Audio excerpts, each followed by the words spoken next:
Salem June 1 த bro action sports நடத்தும் முற்றிலும் பெண்களுக்கான 3 கிலோமீட்டர் வாக்கத்தான் மற்றும் ஆண் பெண் இருப்பாளர்களுக்கான மாரத்தான். பதிவு கட்டணம் ரூபாய் 200 மட்டுமே.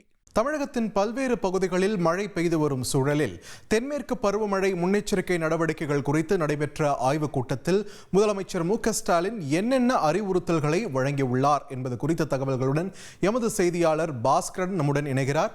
பாஸ்கரன், வணக்கம். இந்த ஆலோசனை கூட்டத்தில் என்னென்ன விஷயங்கள் பிரதானமாக பேசப்பட்டது? வரும் பருவமழைக்கு தமிழ்நாடு அரசு எந்த அளவில் தயாராகி வருகிறது? விரிவான தகவல்கள்.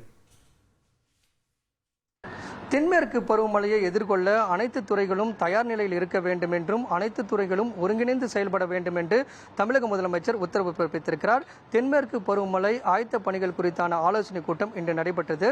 கூட்டத்தில் பல்வேறு முக்கிய உத்தரவுகள் பிறப்பிக்கப்பட்டிருக்கிறது.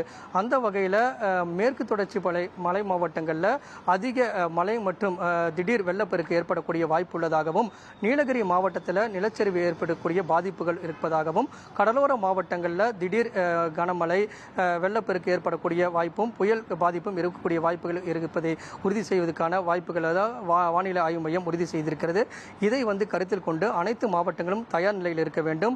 மாநில அவசரகால செயல்பாட்டு மையம் 24 மணி நேரமும் செயல்படும் என்றும், மாவட்ட அவசரகால செயல்பாட்டு மையம் 24 மணி நேரம் செயல்படுவதை மாவட்ட ஆட்சித்தலைவர்கள் உறுதிப்படுத்திக் கொள்ள வேண்டும் என்பதும் உத்தரவாக இருக்கிறது. புயல் நிவாரண முகாம்களை முன்கூட்டியே திட்டமிட்டு அந்த நிவாரண மையங்களுக்கு தேவையான அனைத்து விதமான அடிப்படை தேவைகளை முன்கூட்டியே பூர்த்தி செய்யப்பட வேண்டும் என்றும், மின்சாரம், தண்ணீர் உள்ளிட்ட அனைத்து விதமான தேவைகளையும் பூர்த்தி செய்யப்பட வேண்டும் என்றும், அதாவது பேரிடர் காலங்களில் தேவையான உபகரணங்கள், வாகனங்கள் எல்லாம் தயார் நிலையில் வைத்திருக்கப்பட வேண்டும். பேரிடர் கால மீட்புக்கான பட்டியலை தயார் செய்து அதன் அடிப்படையில் செயல்பட வேண்டும். பேரிடர் கால மேலாண்மை திட்டம், அதே போல தகவல் தொடர்பு திட்டம் எல்லாம் திட்டமிட்டு அதற்கான பணிகளில் கவனம் செலுத்தப்பட வேண்டும் என்பதும் உத்தரவாக பிறப்பிக்கப்பட்டிருக்கிறது. இந்த பேரிடர் காலத்தில் ஏற்படக்கூடிய மின்வெட்டு, அறிவிக்கப்பட்ட மின்வெட்டு இவற்றையெல்லாம் உடனடியாக நுகர்வோருடைய செல்போனுக்கு SMS அனுப்பக்கூடிய வசதியை ஏற்படுத்தி தரப்பட வேண்டும்.